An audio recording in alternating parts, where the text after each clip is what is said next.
네.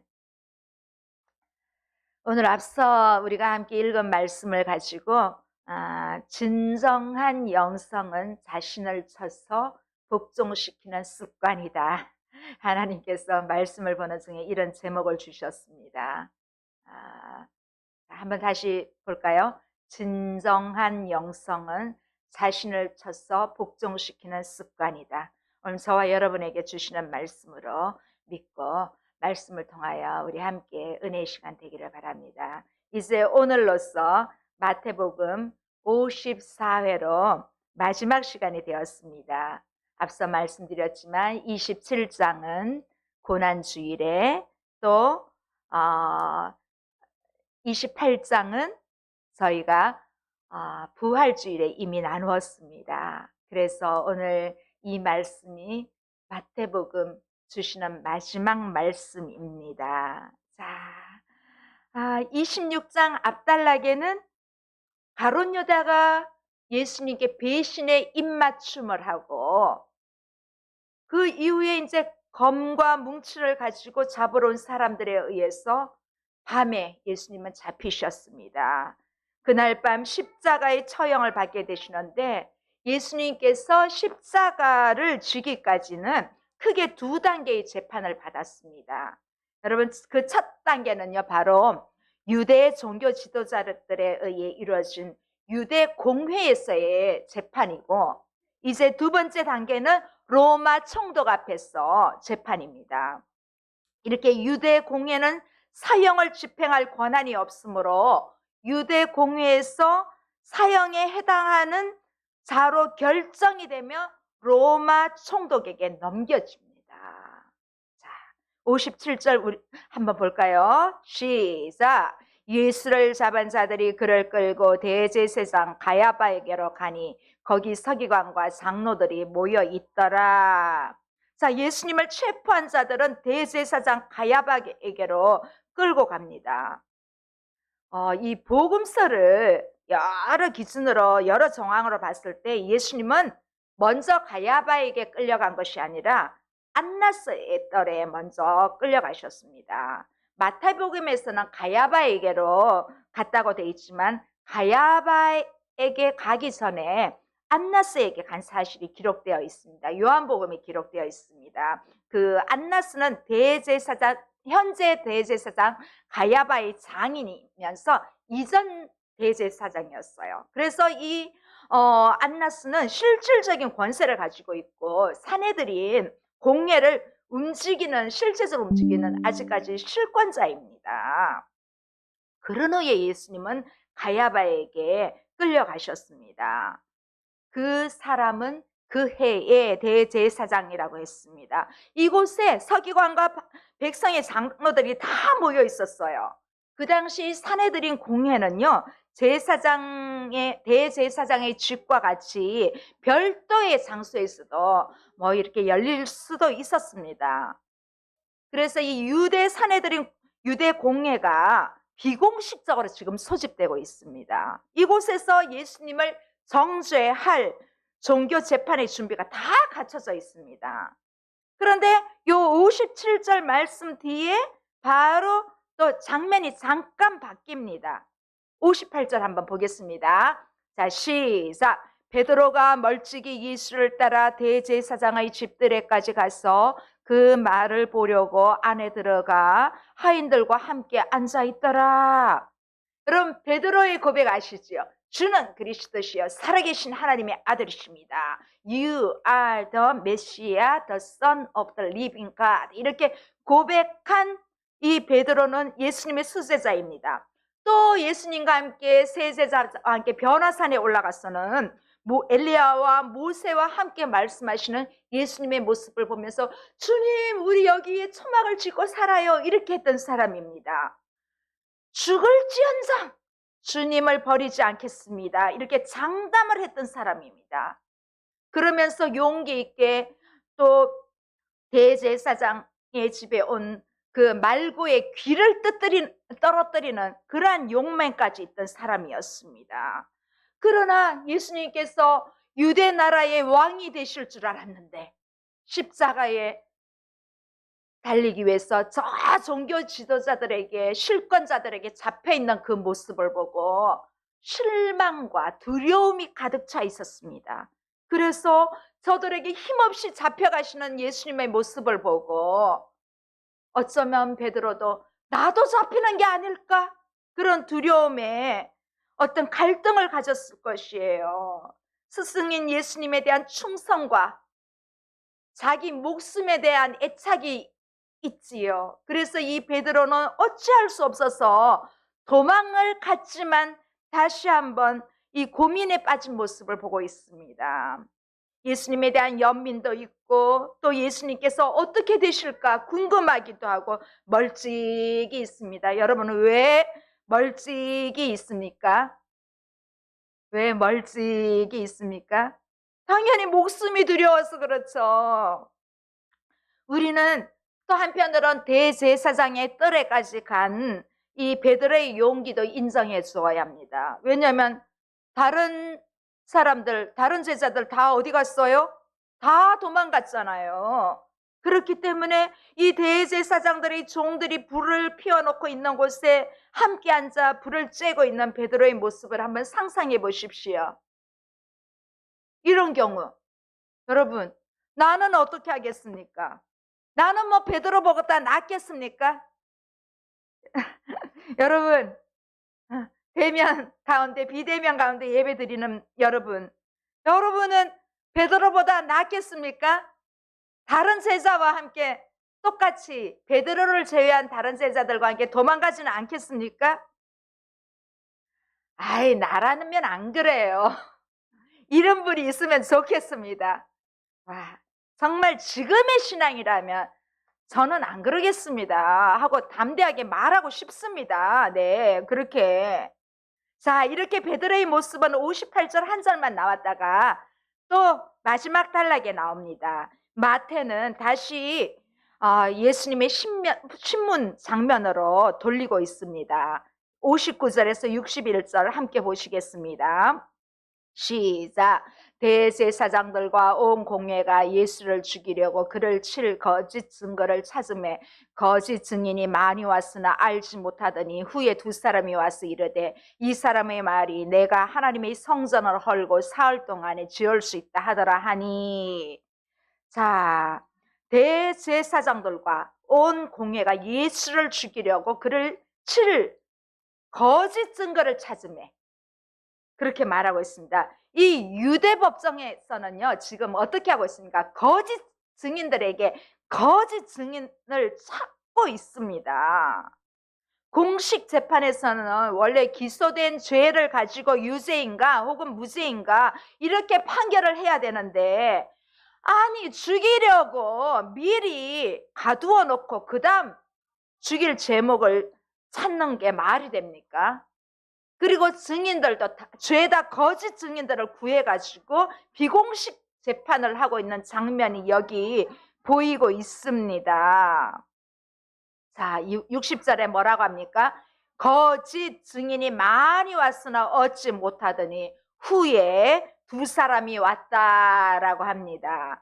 증인들이 아무리 많이 와도 이 사람 말 다르고 저 사람 말 다르면 그게 증인으로 채택이 될 수 없습니다. 많이 왔지만 아무런 쓸모가 없었습니다. 그래서 이후에 두 사람이 와서 일치된 증거를 제시했음을 보게 됩니다. 여러분, 이 두 사람이 뭐라고 고발했나요? 하나님의 성전은 헐고 사흘 동안에 지을 수 있다, 이렇게 고발을 합니다.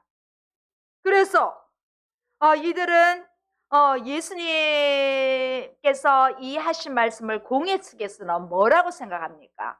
예수님께서 예루살렘 성전을 헐고 짓겠다는 그냥 그대로 직역으로 이해한 것입니다. 사실 예수님이 이렇게 말씀하신 것은 예수님이 죽으시고 3일 만에 다시 사신다는 예수님의 죽으심과 부활을 예언하신 것인데, 자, 이렇게 하자 이 고발을 접수한 대제사장이 일어나서 예수님께 말합니다. 뭐라고 말합니까? 62절, 63절 함께 읽겠습니다.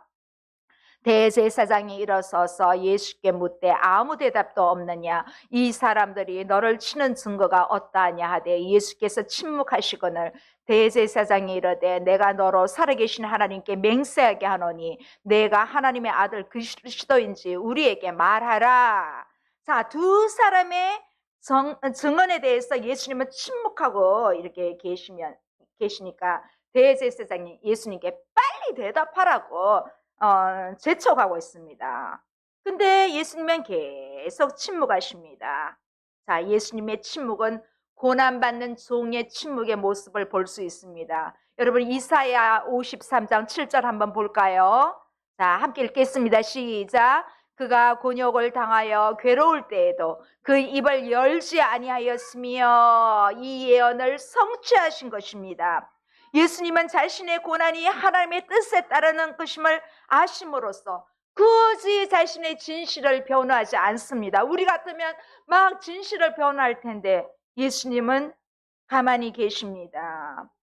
이미 예수님은 이 고난을 반드시 져야 하실 것을 알고 계셨습니다. 자, 예수님의 침묵이 길어지자 대제사장들은 살아계신 하나님을 걸고 맹세하라. 예수님, 당신이 그리스도 하나님의 아들인지 말하라. 이렇게 이미 정답을 요구하고 있습니다. 자, 유대 율법에는요, 사형을 걸 만한 몇 개의 제목들이 있어요. 고의로 사람을 죽이거나 또 어떤 것이 있냐면 사람을 죽이려고 거짓 증언을 하거나 또 여기서 지목하고 있는 것이 바로 하나님의 신성을 모독하는 일, 또 뭐 간음죄 이런 것들을 말하고 있습니다. 자, 만일 예수님께서 하나님의 아들이라고 정말 시인하며 유대인들이 그토록 기다려온 메시아 그리스도라고 한다면 진짜 하나님의 신성을 모독하는 일이 되거든요. 이 사람들은 바로 앞에 메시아 그리스도가 있지만 그들은 눈뜬 장님으로 보지 못하고 있기 때문에 하나님의 신성을 모독하는 일이라고 반드시 사형에 처해야 된다고 그렇게 사형에 처하게 됨으로써 이제 로마 총독에게 죄목을 전어 보내기에 충분한 것이 된 것입니다. 원래 이 산헤드린 법에서는요, 범죄자 신문은 반드시 낮에 하는데 예수님은 지금 밤에 계세요. 밤에. 그리고 해가 지기 전에 끝마쳐야 되는데 그리고 해가 지기 전에 무죄로 이렇게 신문하면 첫날에도 무죄 선고를 할 수도 있어요. 유죄인 경우는 이제 다음 날에 선고하게 되는데 그러면 재판일이 최소한 한 이틀 정도 걸려야 했는데 안식일이나 절기 전날에는 재판을 시작하지 못하게 그렇게 규제하고 있어요.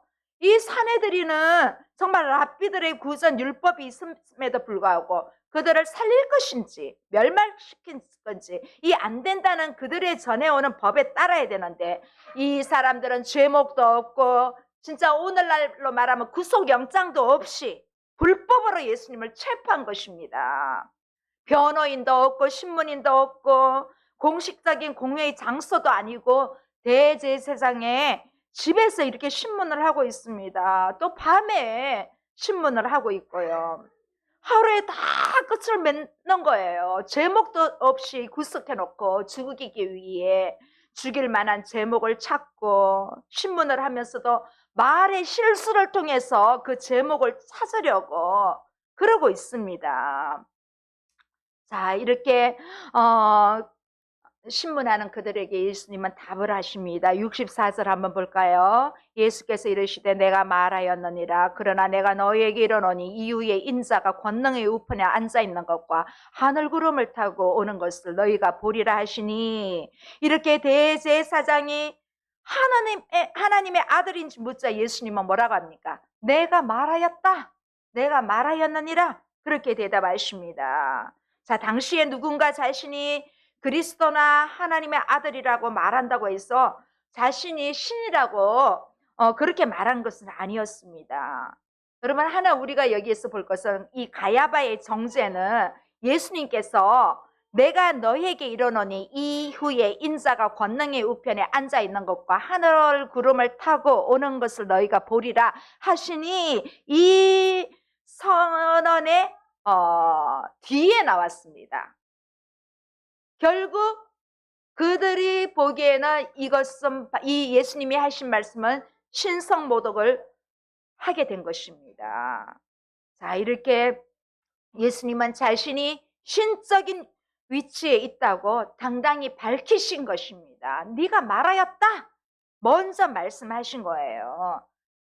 그렇게 되면 이 유대 법정에서는 예수님이 자신을 신의 위치에 놓으며 유대 지역의 안정을 위해 세움받은 자들을 능멸하고 있는, 종교 지도자를 능멸하고 있다고 그들은 받아들였을 것입니다.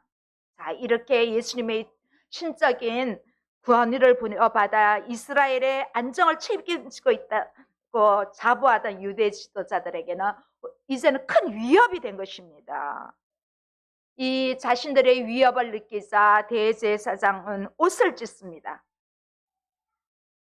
65절 66절 볼까요? 이에 대제사장이 자기 옷을 찢으며 이르되 그가 신성모독하는 말을 하였으니 어찌 더 증인을 요구하리요? 보라, 너희가 지금 이 신성모독하는 말을 들었도다. 그가 신성모독하는 말을 하였으나 어찌 더 증인을 요구하리요? 보라, 너희가 지금 이 신성모독하는 말을 들었도다. 자, 이 말을 듣고 대제사장이 자기 옷을 찢습니다.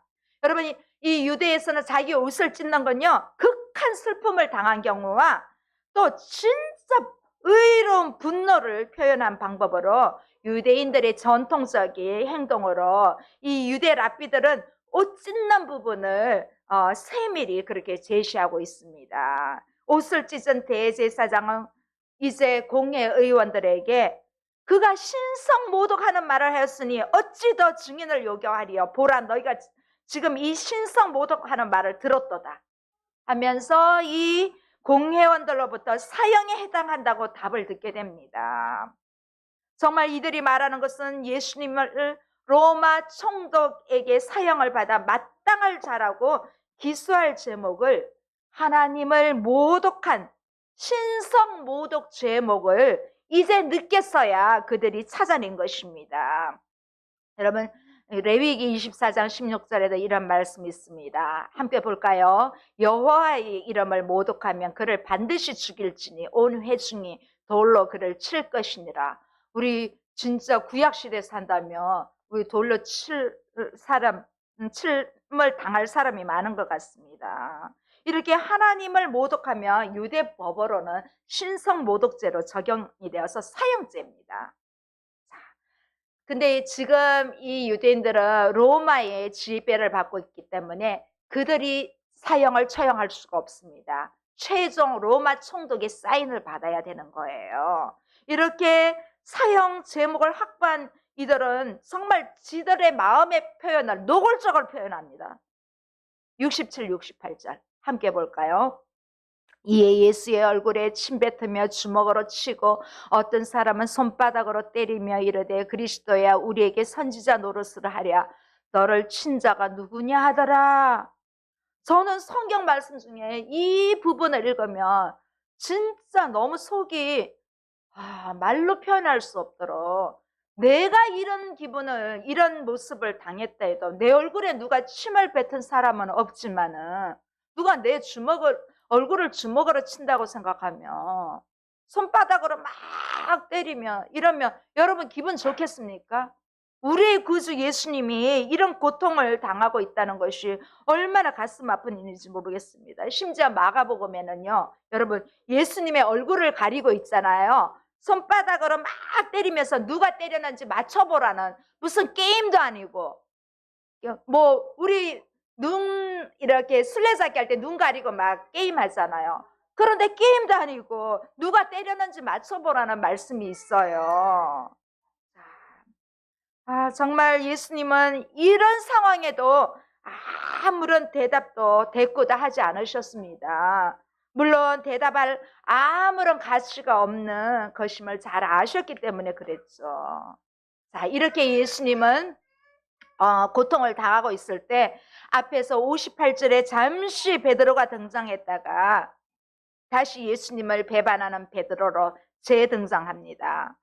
자, 베드로가 예수님을 부인하는 이야기는 이 사복음서에 모두 전하고 있는 유명한 사건이에요. 베드로가 3번씩이나 예수님을 모른다고 부인하게 됩니다. 자, 예수님께서 신문을 당할 때, 온갖 조롱을 당하며 신문을 당할 때 베드로는 바깥들에 앉아 있습니다. 자, 69절, 70절 한번 읽어보겠습니다. 시작. 베드로가 바깥들에 앉았더니 한 여종이 나와 이르되 너도 갈릴리 사람 예수와 함께 있었도다 하거늘 베드로가 모든 사람 앞에서 부인하여 이르되 나는 내가 무슨 말을 하는지 알지 못하겠노라 하며. 자, 유대 법정에서 재판 중에 있는 베드로는 대제사장의 바깥들에 앉아 있습니다. 그때 한 여종이 왔습니다. 여종이 베드로 앞으로 와서 베드로의 얼굴을 잘 보니까 예수님의 일행처럼 보였어요. 그래서 예수님은 지금 신문 받는 중이고 그 예수님의 신문 받는 강도가 점점 세지면서 베드로의 마음의 두려움이 더 심해졌을 것입니다. 베드로는 자신이 예수님과 어떤 관계도 아무 관계가 없다고 강조하면서 나는 이 여자가 무슨 말을 하는지 도대체 알지 못하겠다. 그렇게 말합니다. 이제 베드로는 두려움에 앞문으로 나갑니다. 71절, 72절 다시 한번 보시겠습니다. 시작. 앞문까지 나아가니 다른 여종이 그를 보고 거기 있는 사람들에게 말하되 이 사람은 나사렛 예수와 함께 있었도다 하며 베드로가 맹세하고 또 부인하여 이르되 나는 그 사람을 알지 못하노라 하더라. 자, 베드로는 뜰에 있다가 이제 앞문으로 나갑니다. 앞문으로 왜 갔을까요? 도망가려고 아마 갔을 거예요. 도망가려는 의도가 다분합니다. 그래서 이번엔 또 다른 여성이 베드로를 가리켜 나사렛 예수와 함께 있었잖아. 그렇지 않아요? 하고 이렇게 또 묻고 있습니다. 그래서 베드로는 이번에 어떻게 합니까? 맹세하면서 또 부인하여 나는 그 사람을 알지 못하노라. 아니, 자기 선생님은 뭐라고 합니까? 그 사람. 여러분은 예수님을 그 사람으로 생각해 본 적은 없습니까? 수제자 베드로가 예수님을 그 사람이라고 합니다. 여러분 한번 돌이켜 보십시오. 자, 73절, 74절 볼까요? 이번에 3번째입니다. 조금 후에 곁에 섰던 사람들이 나와 베드로에게 이르되 너도 진실로 그 도당이라 내 말소리가 너를 표명한다 하거늘 그가 저주하며 맹세하여 이르되 나는 그 사람을 알지 못하노라 하니 곧 닭이 울더라. 잠시 뒤에 옆에 서 있던 사람들이 베드로의 갈릴리 지방 사투리, 억양을 듣고는 예수님과 함께 있던 자가 틀림없다고 말합니다. 그러면 우리도 사회생활을 하다 보면 각 지역의 사람을 다 만나잖아요. 예를 들어서 경상도 사람들은 쌀 발음을 잘 못해요. 쌀 발음을 잘 못해요. 또 전라도 아랫지역 사람들은 대화를 할 때 그 시기 이 말을 많이 해요. 그러면 웬만한 대화를 통합니다. 또 충청도 같은 경우는 해주 뭐 이런 식으로 하잖아요. 그러면 우리가 사회생활을 하다 보면 저 사람은 저쪽 지역이구나 이쪽 지역이구나 알고 있습니다. 그래서 이 베드로도 주변에 있는 사람들이 갈릴리 말이 들리는데 그러니까 베드로가 깜짝 놀라면서 예수님을 모른다고 이렇게 잡았을 때 사실은 이 베드로가 예수님을 모른다고 그 사람이라고 말할 때 무슨 심각한 상황은 아니라고 저는 봅니다. 왜냐하면 그냥 대제사장의 집에 일하는 사람들이 당신도 저 예수와 같이 있던 사람 아니에요? 하고 그냥 툭 물어본 것일 수도 있습니다. 그리고 또 그렇게 물어본 사람들이 무슨 높은 관원도 아니고 또 뭐 예수님을 잡으러 온 군인도 아니고 그냥 그 밑에서 일하는 그런 약간의 하인과 비슷한 사람들인데 그 말에 놀랐습니다. 무슨 그 사람들은 베드로가 당신도 신성 모독한 사람이요 이렇게 말한 것도 아닙니다. 그냥 무슨 당신 혹시 폭동을 일으킨 사람이요? 그렇게 말한 것도 아닌데 단지 아저씨도 저 예수님과 함께 예수라는 사람과 같이 있었던 사람 아니에요? 하고 그냥 이렇게 슬쩍 물어보는 수도 있어요. 그래서 베드로는 아무것도 아니라는 들 못 들은 척하고 싹 갈 수도 있는데 그냥 지나가면 오히려 지나갈 수도 있어요. 그런데 나는 내가 무슨 말을 하는지 도대체 모르겠다고 강한 의지로 부인합니다. 이렇게 부인하는 강도는 갈수록 단해졌고 심지어 저주와 맹세까지 덧붙여서 부인합니다. 조금 전에 얼마 전까지만 해도 예수님과 다른 제자들 앞에서 모두 술을 버릴지라도 예수님 저는 결코 버리지 않겠습니다. 내가 주님과 함께 죽을지언정 절대 주님을 부인하지 않겠습니다. 이렇게 했던 베드로입니다. 그런데 지금은 그렇게 말했던 베드로와 전혀 다른 모습을 보게 됩니다. 여러분, 이 베드로의 몰락을 보면서 우리의 연약함을 바라보기를 원합니다. 베드로는 누구보다도 예수님의 말씀에 가장 근접했고 예수님을 살아계신 하나님의 아들이라고 고백했던 사람입니다. 또 베드로는 성경의 기록에서 전무후무한 기적이 있는데 뭔지 아십니까? 물 위를 걸었습니다. 잠시 동안이지만 아무도 물 위를 걸은 사람은 없거든요. 근데 이 베드로는 물 위를 걸을 수 있는 믿음까지 가졌던 사람입니다. 그런데 이런 위험 앞에서 얼마 전에 자기 입술로 고백했던 그 신앙 고백은 다 잊어버리고 예수님을 부인하고야 맙니다. 여러분은 이렇게 베드로처럼 주님을 시인하면서 고백하면서도 우리 생활 속에서 어떤 환경적으로 관계적으로 부딪힐 때 예수님을 어떻게 생각하고 있습니까? 그 사람 정도로 생각하지 않습니까? 이 마태는 다른 복음서의 저자들과 마찬가지로 베드로를 최고의 수제자로 묘사하고 있지만 동시에 정말 연약한 인간임을 가감없이 드러내고 있습니다. 이렇게 연약한 베드로의 모습이 내 모습이 될 수 있습니다. 여러분, 나도 이렇게 될 수 있다는 것입니다. 나는 절대 아니야. 그렇게 장담할 수 없습니다. 이제 마태복음 주일 메시지의 마지막 구절입니다. 75절입니다. 함께 보시겠습니다. 시작. 이에 베드로가 예수의 말씀에 다굴기 전에 내가 3번 나를 부인하리라 하심이 생각나서 밖에 나가서 심히 통곡하니라. 베드로의 입에서 3번 예수님의 이름을 부인하자 무슨 소리가 났습니까? 닭소리가 났습니다. 이 닭소리가 베드로의 귓전을 뜨겁게 때렸습니다. 닭소리에 정신이 번쩍 든 베드로는 밖에 나가서 심히 통곡하게 되었습니다. 이렇게 닭이 울었다는 사실이 베드로의 결정적인 회개의 계기가 되었습니다. 사람에게, 누군가에게는 회개의 기회가 있습니다. 회개의 시기가 있습니다. 베드로는 밖에 나가서 심히 통곡할 때 그 회개의 역사가 일어난 것입니다. 베드로는 이제서야 밖에서 심히 통곡하면서 얼마나 주님이 고통당하시는가 그 모습을 이제서야 눈으로 보게 되었습니다. 그 눈길이 예수님과 마주쳤을 때 얼마나 죄송했을까요?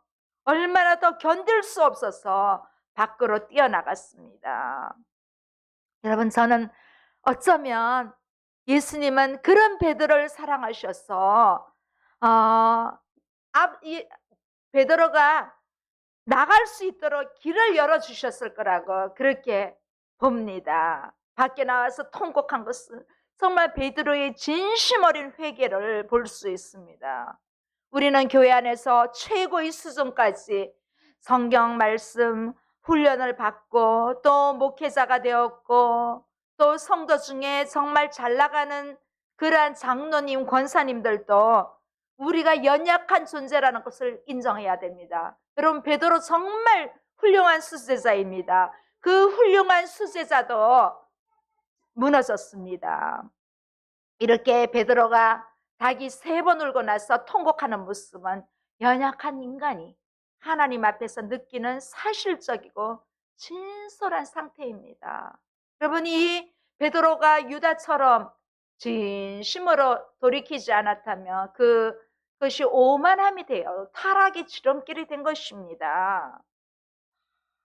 아무리 최고의 수준까지, 여러분, 바깥에서 아무리 최고의 수준까지 올라갔어도 무너질 수 있습니다. 무너지는 것은 한 번에 무너집니다. 하나님의 뜻대로 산다고 자부할 수 있지만 나는 하나님 앞에서 잘 있다 그러면서 강한 모습을, 강한 척 어쩌면 그렇게 보인다면 일시적인 존경과 관심은 얻을 수 있겠으나 이 무너짐은 한순간입니다. 이 베드로의 무너짐이 한순간인 것처럼 여러분, 우리가 처음부터 신앙의 히어로는 없습니다. 신앙에 처음부터 영웅적으로 다 갖추고 온 그러한 신앙인은 없습니다. 교회 안에서도 그런 사람을 추대하다 보면 무너질 수 있습니다. 우리는 정말 건강한 지도자, 건강한 성도가 되어서 교만하지 않고 스스로 몰락할 수 있는 그러한 것을 막아설 수 있는 그러한 우리에게는 믿음이 필요합니다. 자, 이제 이 상황에서 여러분, 베드로가 정말 이 상황이라면 진짜 구원받을 수 있을까요? 이 상황이라면 구원받을 수 있을까요? 스승인 예수님을, 주님을 최고의 언어로 부정을 했습니다. 또 여기까지라면 베드로의 구원은 진짜 의문스럽습니다. 그럼에도 불구하고 여러분, 이제 예수님이 승천하시면서 사도행전이 시작되면서 베드로가 행적이 시작돼요. 무려 1장에서 11장까지 베드로가 사역했던, 베드로가 지나가면 병자들이 일어나는 그러한 사건들도 있었습니다. 자, 왜냐하면 연약한 인간임을 진솔하게 고백하고 인정하며 통곡할 때 이 베드로는 다시 쓰임받게 되었습니다. 우리 역시 실수하고 무너지고 넘어지더라도 정말 진심으로 회개하면 우리도 누구든지 구원받을 수 있습니다. 여러분, 여기가 베드로 기념교회입니다. 베드로 기념교회는 갈릴리 바다 해변가에 있어요. 제가 여기 한번 가봤었거든요. 그래서 이 베드로 통곡교회라고도 하고 베드로 기념교회라고 하는데 그 위에 닭이 있습니다. 예. 자, 여러분, 이 상태라면 베드로 또 구제불능이었을 텐데 베드로는 통곡하며 회개했습니다. 저와 여러분은 하나님의 말씀을 간직하고 우리가 순간순간 실수하고 잘못될 수 있습니다. 그럴 때마다 깊은 통회의 시간을 가져야 합니다. 그래서 저는 오늘 말씀의 제목을 진정한 영성은 자신을 쳐서 복종시키는 습관이라는 것이에요. 우리의 영성이 무너질 수 있다는 것입니다. 수제자의 영성이 무너졌습니다. 그래서 우리는 내 자신을 항상 주님 앞에 복종시켜서 말씀 앞에 복종시키는 습관을, 나의 습관이 되어야 됩니다. 예수님께서 겟세마네 동산에 습관적으로 기도하신 것처럼 나의 영성이 무너지지 않도록 나 자신을 쳐서 복종시키는 습관을 오늘 우리 모두가 가져야 됩니다. 여러분, 이렇게 마태복음을 무사히 마치게 됨을 감사드립니다. 저는 이렇게 마태복음을 준비하면서 제가 많이 은혜를 받았습니다. 여러분은 어떠하셨습니까? 네, 마태복음을 오늘 말씀을 이제 주일 강단 메시지를 또 언제 전할지 모르겠지만 오늘 마치게 됨을 감사드립니다. 여러분, 한 주 동안 나의 영성이 무너지지 않도록 나를 복종시켜서 철저하게 습관처럼 연습하는 저와 여러분 되시기를 주의 이름으로 소원합니다. 함께 기도하시겠습니다. 좋으신 아버지 감사합니다. 주는 그리스도시여 살아계신 하나님이라는 최고의 신앙 고백을 한 베드로도 한순간 무너졌습니다. 우리는 무너지지 않을까요? 주님, 우리도 실시때때로 무너집니다. 그럴 때 무너진 상태에 그대로 있는 것이 아니라 하나님 아버지, 우리가 진정한 통회의 회개로 주님 앞에 다시 쓰임 받을 수 있도록 주님, 우리의 영성을 위해서 내 자신을 쳐서 정말 복종시키는 그런 습관처럼 우리 자신을 주님과 함께 동행할 수 있도록 그러한 신앙인의 자리로 나아가기를 소원하는 우리 모두에게 주께서 위로부터 주시는 은혜로 함께 하시기를 간절히 소원합니다. 주님, 주일 강단을 통하여 마태복음의 메시지를 주셔서 감사합니다. 이 말씀이 우리에게 생명의 말씀이 되어줄 수 있도록 아버지 은혜를 다하여